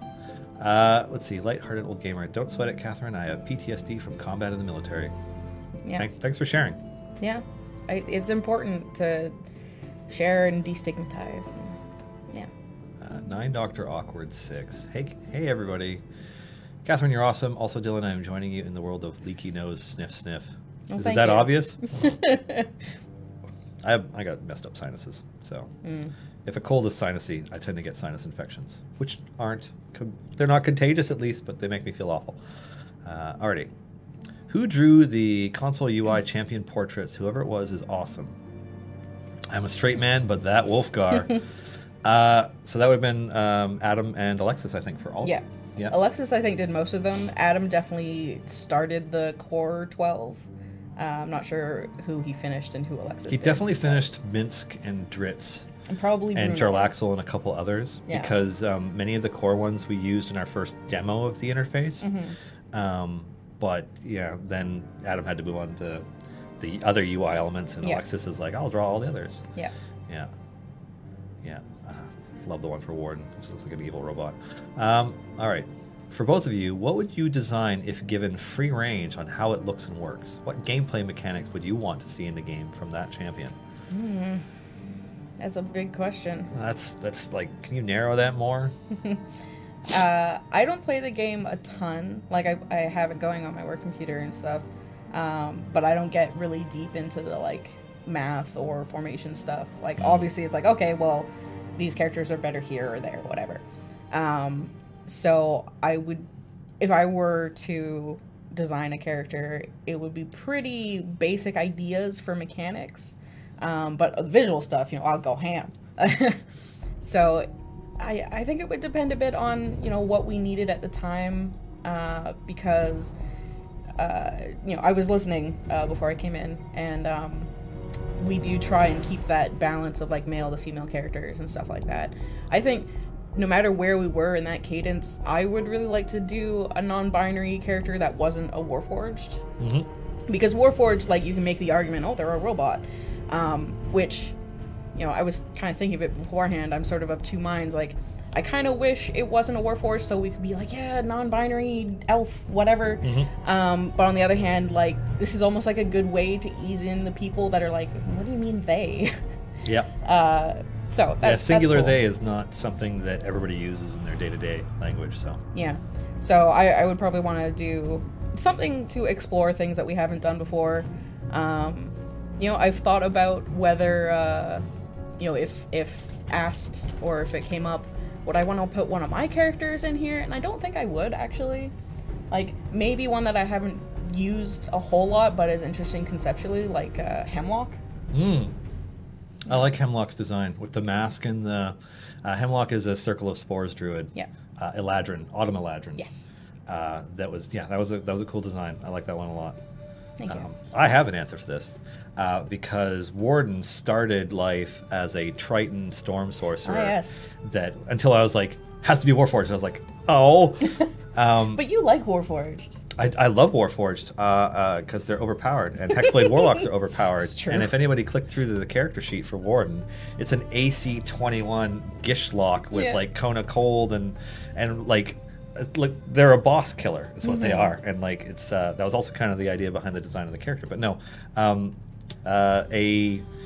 also androgynous, but a Triton Storm Sorcerer that's regular attack is lightning lure and just like smashes into an enemy and yanks them to the front of the formation, and that's what they do as their regular attack, and they kind of fly, and then all of their abilities was focused around ways of either pushing or pulling enemies around with like an ultimate that's like call lightning kind of thing. So it's just like, you know, if the tank is getting overwhelmed, they would just gust everybody back, and if there are a bunch of archers shooting at them, they would pull them forward, and they would just be a pure utility kind of crowd control-y support. Yeah. With lightning. I do think I would try and push the design into support and not like DPS. But that's about as deep as I get. Yeah. And like more support options is always nice because it's easy to get really attached to. It's like, well, every formation's going to have Celeste, every formation's going to have Calliope. Exactly. You know, and it's hard. Excuse me. It's hard to not do that because they're so potent. Their kits are fantastic. They're core champions that you're always earning equipment for, so they're always getting incrementally better. But like, I love shaking that meta up, and I'm glad that Warden is doing that. Alrighty, let's see what do we got. When designing them, were there any media characters that you borrowed from, such as Deathhead from Marvel or Skeletor from Masters of the Universe? First of all, I love Skeletor, but mostly because of Skeletor's voice. Best voice ever. Purple hood and blue, I don't know. It's kind of otherwise. The like extreme BDSM looking. I was actually trying very hard mentally not to go too far in the direction of a lot of things that are already established. The first thing that came to mind for me, because they are a Warforged and because they are like corrupted by some sort of Eldritch thing, the first connection that my brain went to were the Necrons in Warhammer 40k, which are essentially undead Terminators that made a deal with an old god. And like, just, they have a very distinct design, and like, that was one of the reasons why I was like, with the ribcage thing and the spikes, I was like, nope, it's looking way too much like that. We need to get away from it because it just looked too much like another canonical universe. And I love Necrons, by the way. They're freaking awesome. Read all their lore on Wikipedia sometime. You'll get sucked right in. It's insane. It's absolutely insane, just like everything else in the universe. Yeah. Anyways, so I was trying very hard not to steal too much from stuff like that. And so my first description that I sent to Chris, that I didn't even put together in hard order for what the champion would look like. I just sent it to Chris. I'm like, this is what I'm picturing in like 2 sentences. You know, like cloaked, you know, kind of gaunt and like, you know, warlocky robot. And then like it was clear on the first version that you sketched out. It's like, yeah, you know what, maybe this isn't working. And I'm glad that we kind of like went back to the reference art for Warforged just in general, because they have a very manufactured look across all of them. And then just like, you know, you brought in all of all their items like are on the person, like, which is not something that you normally see on a lot of our champions. Like you could see the red amulet and the book and the hexblade, and like everything is there. So it's very cool. Yeah, kind of took some inspiration back from Krond actually, when trying to flesh them out, for lack of a better term, because got the whole thing done without any of the extra items, and I was like, man, it doesn't, like, you know, it's missing something. And I'm pretty sure it was Adam that was like, oh, give them the equipment that they should have. Yeah. And Krond has a book at his waist, and it was like, yeah, that works really well. Yeah, and it's like, I mean, Warden is never going to leave any of that stuff anywhere. Yeah. Right? Like they need it. They are very much in the thrall of the beings that occupy, you know, the farthest depths of realm space, etc. So yeah, they just want to know everything at this point, and then feed all those things to their patrons. Let's see. Did any aspect of Warden you really wanted to get left out? A little bit. But so the first design of Warden had abilities that were a little bit different than the way that they turned out. And that was entirely in the neighborhood of Chris and Justin looking at doing that first design pass and being like, it's pretty good, but we need to change these few things. And like, I assume it's due to either tech requirements or something that I might have done to try and break the game. Because must be the most powerful. Yeah. Well, like I had mentioned them as a boss killer because like, stacking hex and stuff on them. Yeah. But I think the thing that I had wanted to do that we justifiably and really shouldn't have done, so I'm glad they didn't, was like make it so that there was a version of hex that like amplified itself, that became instead the 4-stack of hex on enemies that we have now, that is very strong but is not freakishly overpowered like I had initially kind of thrown together haphazardly. There was also the multiple attacks. I remember when I was animating, right. I had to like, so that's the thing that I wanted. Yeah. Oh, and it was like, would have taken you like a year to do. Well, they all would have had to be like separate clips. They probably would have looked essentially the same, but this is one like fluid animation. Yeah. So basically, the way it's turned out is they have to attack the same enemy 3 times, or 2 or 3, depending on your spec, which makes them great for boss killing. But in the initial document, it was like, oh, is he supposed to be? They're supposed to be jumping from enemy to enemy, and so. Well, it was the part where because they have a packed weapon, was that their arm blade was more of a shape-shifting weapon, and that like it would switch between martial weapons when they're attacking, with great weapons for their Eldritch Smite. So it's a great axe. I'm happy with the great axe. But you get your great axe, great sword. There's giant halberd, just like whatever. Leave that for the actual RP, really. Yeah, that would be like Strix levels of multiple. Ultimate animations. Oh, it was the first thing that they asked, where they're like, we're not going to do that because of this. I'm like, yeah, I figured. Yeah. It seemed like a lot of work. Let's see. Zer99101, are epic potions of speed precious? Absolutely. Yes. Precious. Yeah, not everybody has dev privilege and can just give themselves more like I could. But they're awesome. Congratulations, Hawker & Co. You will get this message in like 20 seconds when the stream catches up, but congratulations. Let's see. Faizan, if you are still in early access, it's not possible for late starters to get the golden epics and the other thing. If you are just joining the game now or more recently, there are a number of promotional golden epic cards that with different promotional weekends we've done over the last year that you may have missed.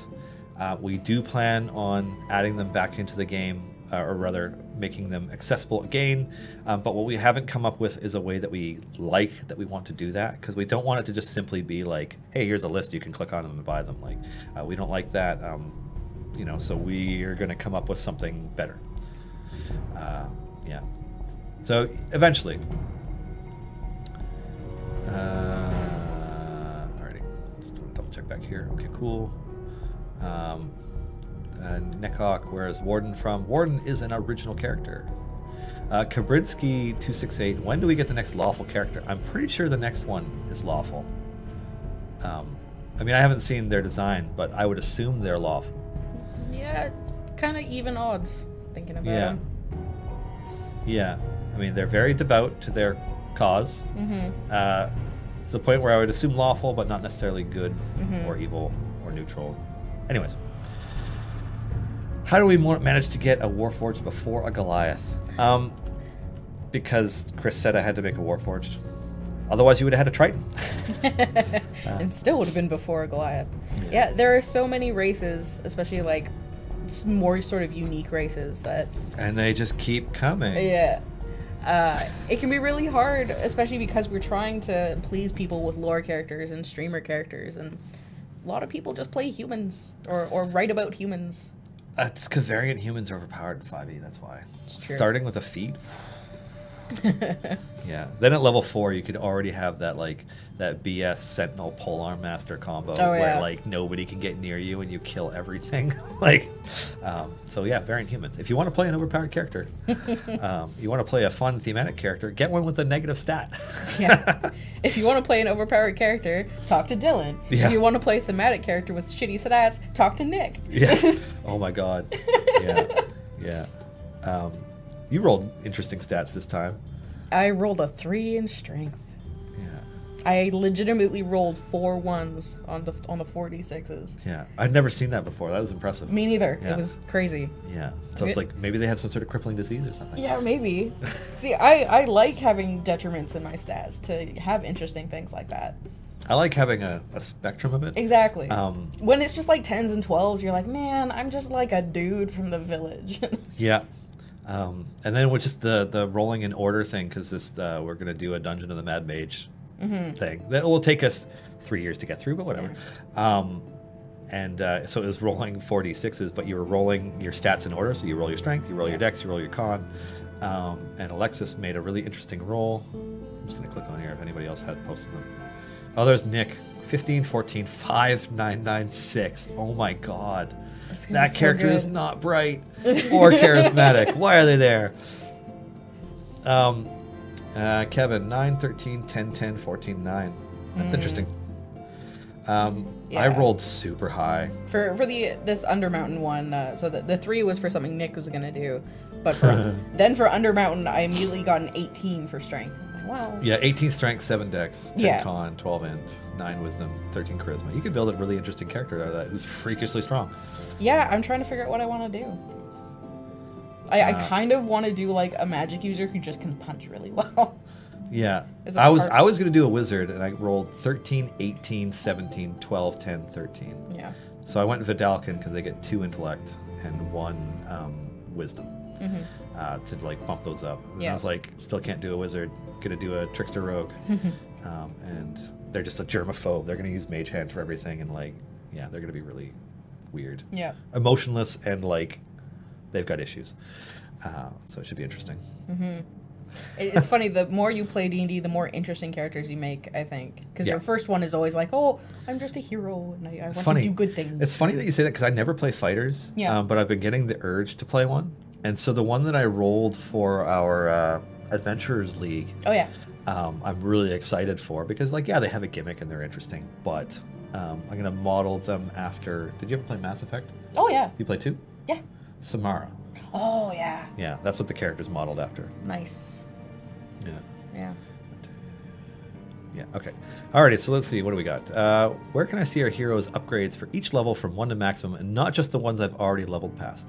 So it depends on what you mean by that, TJ Tommy. So there's a couple things. There's one, if you go into a character's details screen in the gamepad UI only, you scroll down, it's got all the upgrade lists, but it doesn't tell you what level you get them at. If you want what level you get them at, you're going to need to look at either Garawar's guide or Silesa's guide, because we don't have a way currently in game to do that. It's something that's like kind of loosely flagged for a quality of life update related to the character sheets in game. You know, that's where we would put like concept art and more context and background and when characters were, you know, invented and that kind of stuff. But we're a ways off adding something like that to the game. So there's no short-term solution for you. What do we got next?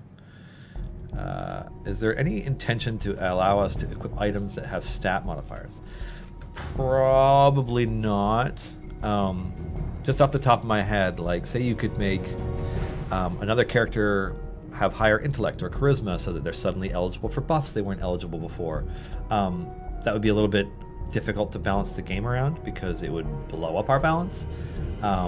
And like we're just now getting to the point where we're happy with the fact that there are a number of viable formation types to get to the end that are quite varied.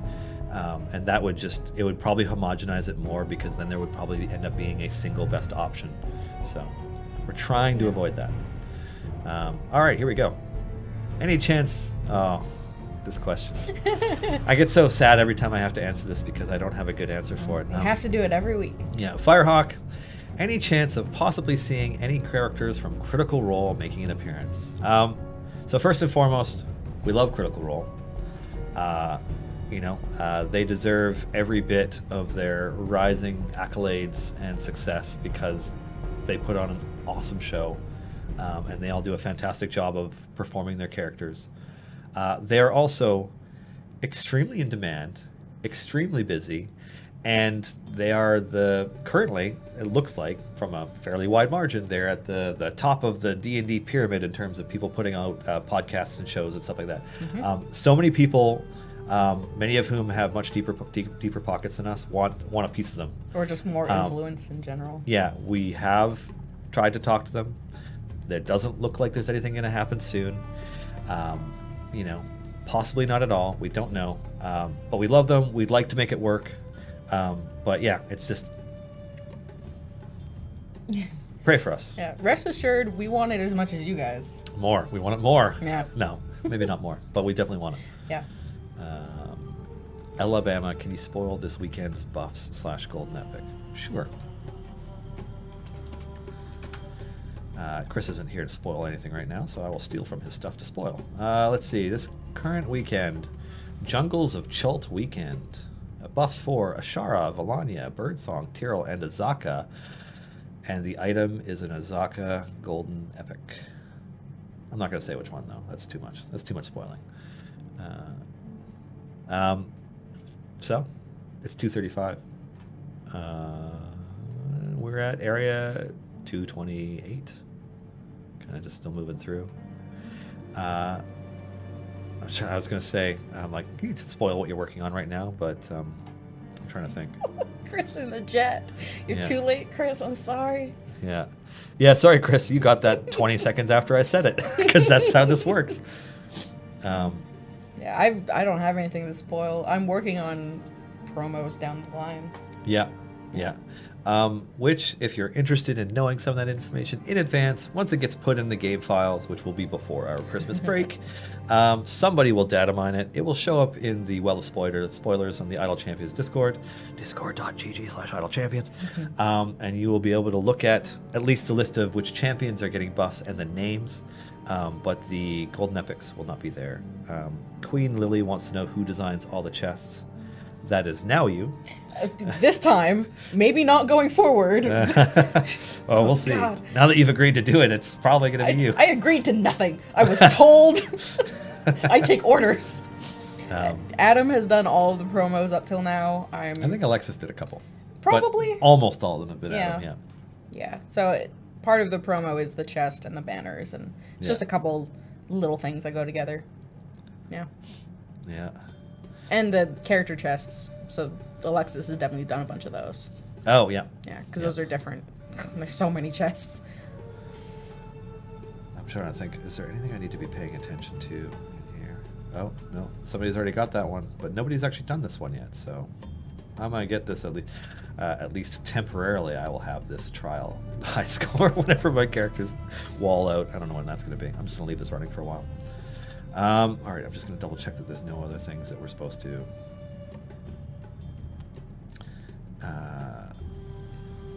let's see. Okay, cool. Nothing else. Okay, good.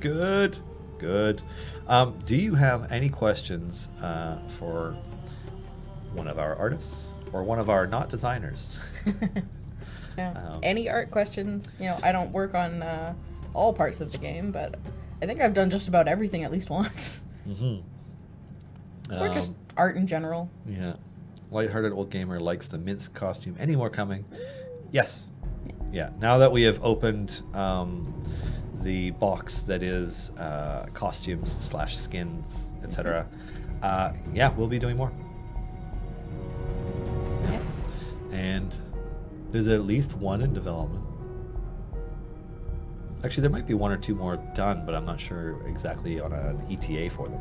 There's one that's done, but it's not coming for quite a while that I can think of. Yeah. But that's it, honestly. I'm sure we have plans. Like, it's something that comes up fairly often because it's cool to do. Yeah. Hellastream, given that the next champion has been spoiled, can we get a spoiler on the champion after? No. No, you can't. The only clue that you're going to get before January about January's event champion was in the community Q&A this past week, and I think the week before. And it's pretty vague still, because I'm only going to add little bits of it as we get closer.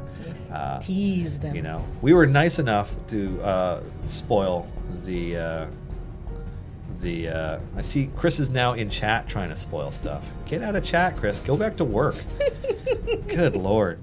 But yeah, the January champion will not be spoiled yet. Epic Archon costume with the Hand of Vecna. So Zach Sporen, in the event that we do a Hand of Vecna version of Archon, which is like an end game Archon, right? Like, because the only time that happened was when he was like level 17 on Critical Role, you know, like end campaign, releasing Tiamat kind of stuff. Ultimate dick move. That's not a skin. That's that's another whole other Archon possibly, or like a sub specialization or something. So that is worthy of a little more. So nothing to share on that subject, except that would be cool. Queen Lily would like to know which art currently in the game you are most proud of doing. It's Warden now. I'm quite happy with Warden. You know, lots of back and forth with everybody to get feedback. Because honestly, I like feedback. There's a lot of stuff that we do that you just do it and you put it in the game and nobody even says anything.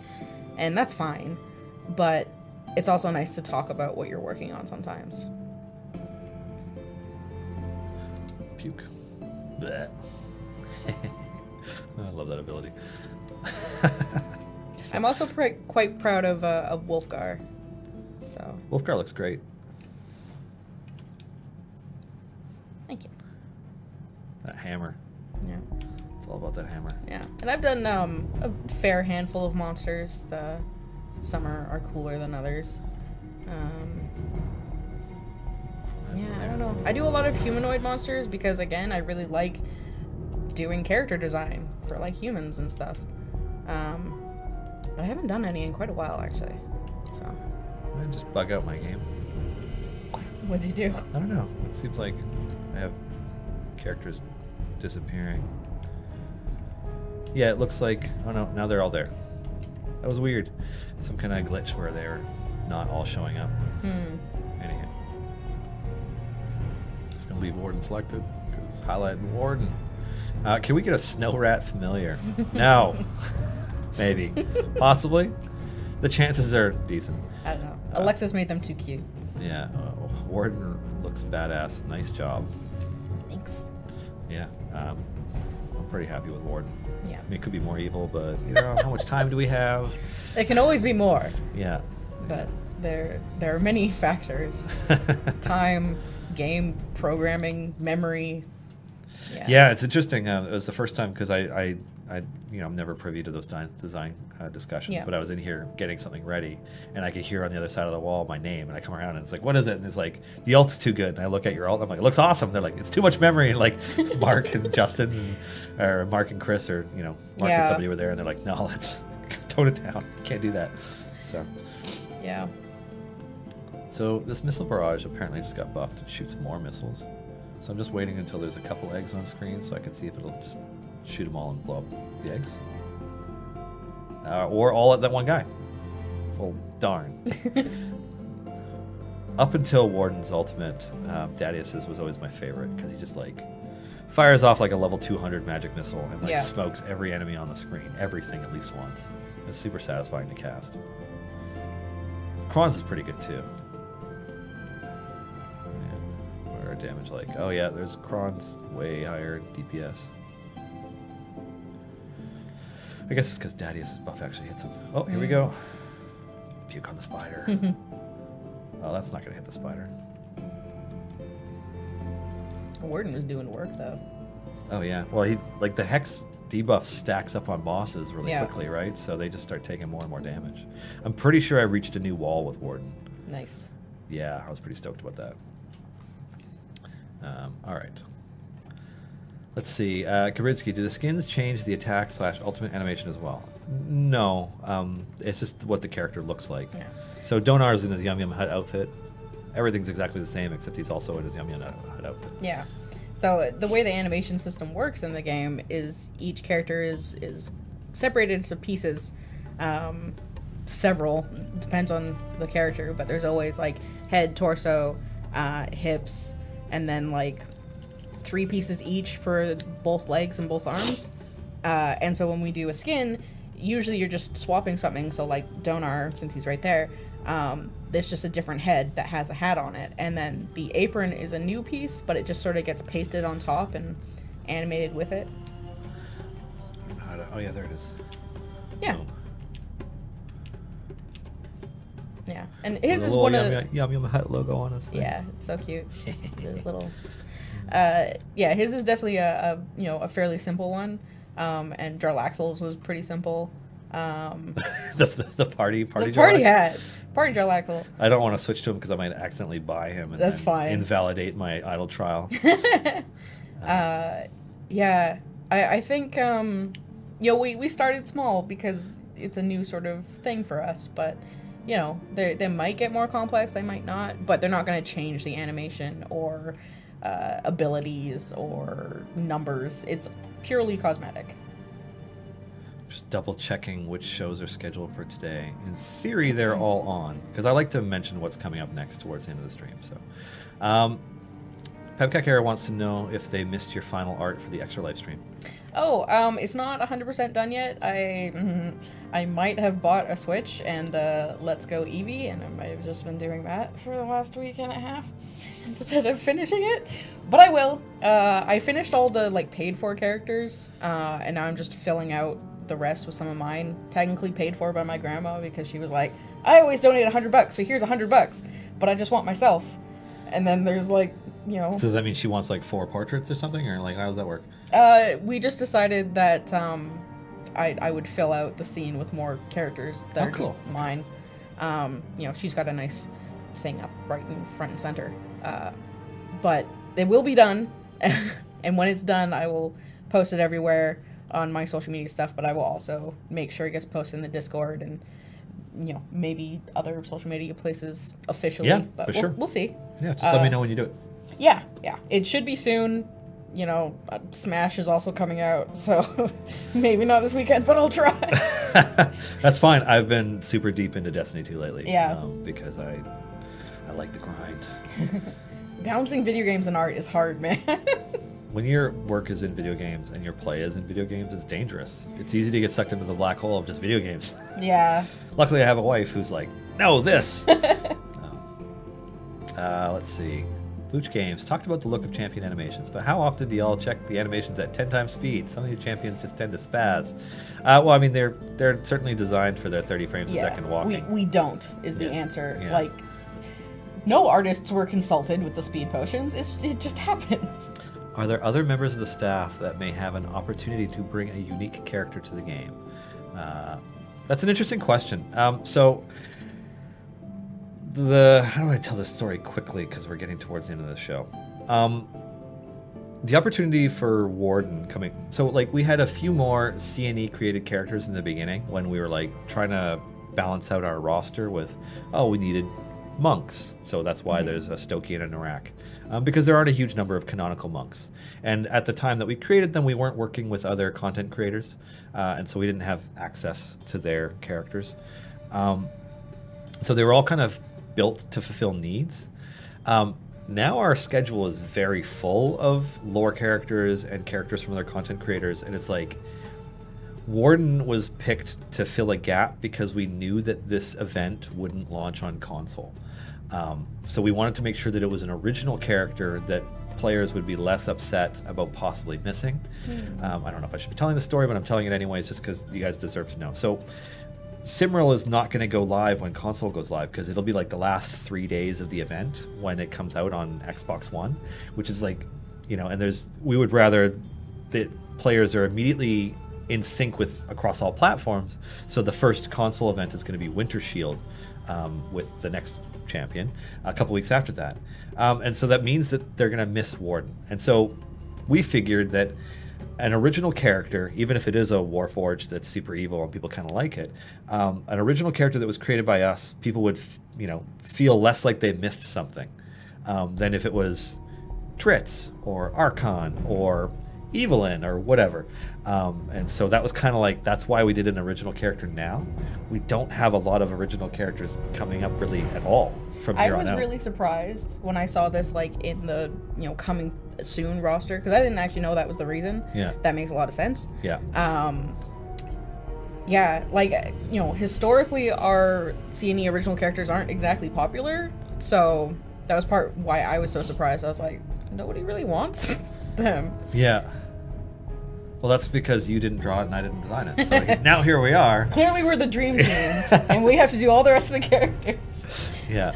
But no, it's, you know, it was kind of just a confluence of things. And I jumped all over the opportunity when Chris presented it because, quite frankly, he was busy getting a million things done. And it's like, he's probably thinking like, oh, well, Dylan's willing to do this. Like, it'll free up some time for me in this narrow window where I need more time. And so I was like, yes, I'll do it. Yeah, I'll do it right now. And like, I, you know, bashed out their kit and came up with, you know, like, I think I spent a couple hours writing the equipment, like just the names and rarities, and then like making sure that there was like at least a bit of narrative squeezed into the copy across all of them. I hope everybody likes it. But yeah, it's like the initial idea was that characters won't miss a champion that they have no emotional context or connection to, because they're not from a book and they're not from a show that they watch or anything like that. So yeah, we figured like, players would be okay with missing them. Sorry, console players. I don't mean to spoil it in that way. Like we just did not want to do a messed up version of Simril in a really hodgepodge way for you at launch.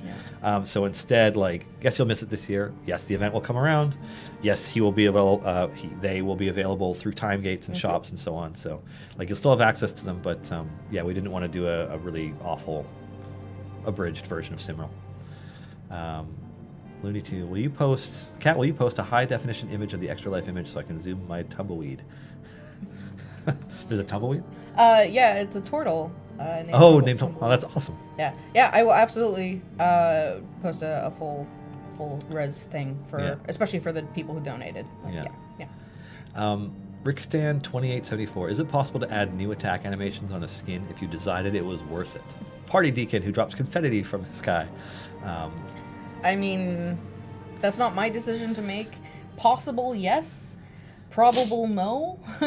Because everything's about time, really. It's all balancing. You know, we've got the live servicing stuff. So having the extra time to go back and do extra things is kind of a rarity. Yeah, I would say possible, yes. Probable, no. Oh, God, I'm just reading chat. Don't throw me under the bus. I don't want to do all the work. I have lots to do. All right, Garwar. In the Unspeakable Horror variant, you get buff based on the horrors in the formation, but you're guaranteed to lose 2 of those buffs when enemies hit the formation.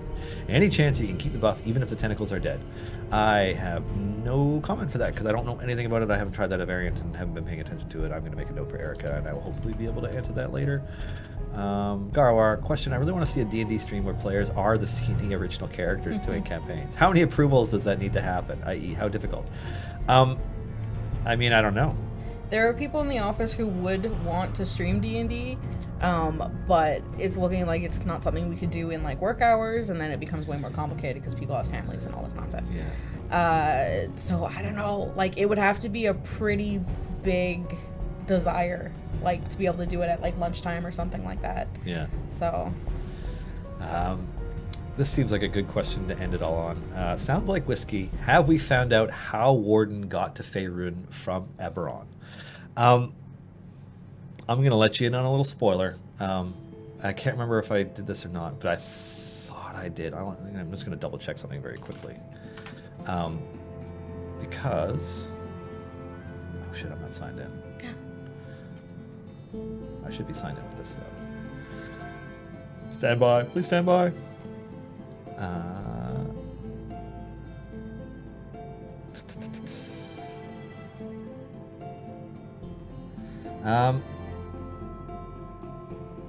So the answer to that is somewhat hidden in Warden's D&D Beyond character sheet, which you can access through the dev blog, because I linked it there.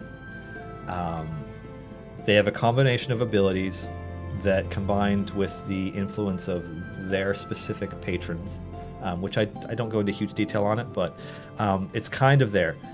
I don't want to TLDR it because that's no fun, and I don't want to explain any of it because I hid a lot of references in their equipment and in other places, but it's kind of there. And so, on that note, I'm going to have to improvise a little bit more of this than I like because I apparently didn't finish writing it because I got distracted by something else. But that is our show today for Thursday, December 6th. 2018. Thank you so much for joining us, for watching, for participating in this community. We think you guys are awesome. Huge thanks to Silisa and Axis of Anarchy for all their help moderating, and to Iwakichka and Mars for their community leadership and for contributing to the game. It's very, very cool. Check out Mars' Idle Trials. Check out Silisa's guides, like, the subreddit, which is reddit.com/r/idlechampions. And the discord.gg/idlechampions are both filled with amazing, passionate players who contribute everything to the health of this community, and we are forever grateful for them. Oh, excuse me. So this show exists because a number of amazing people, including my co-producers, not just producer now, Erica and Chris, moderating the Twitch channel, the Mixer channel, and in theory the Steam, but that's kind of a trickier thing for us. As well as our partners at Dungeons & Dragons, Dan, Daryl, Greg, Bart, Lynn, Pelham, and Satine. Now, Lynn is no longer working directly with us, but we're thankful for her anyways. As well, Allison Lures is now working with us, and yay, Allison, thank you. And on that note, I'd also like to extend a huge thanks to Kat for taking time out of drawing promotions to join me today. I don't think Waffle Talk is on today, but Trapped in the Birdcage is coming up at 5. And of course, Critical Role at 7. Have a wonderful weekend, everybody, and we will see you next week. Bye.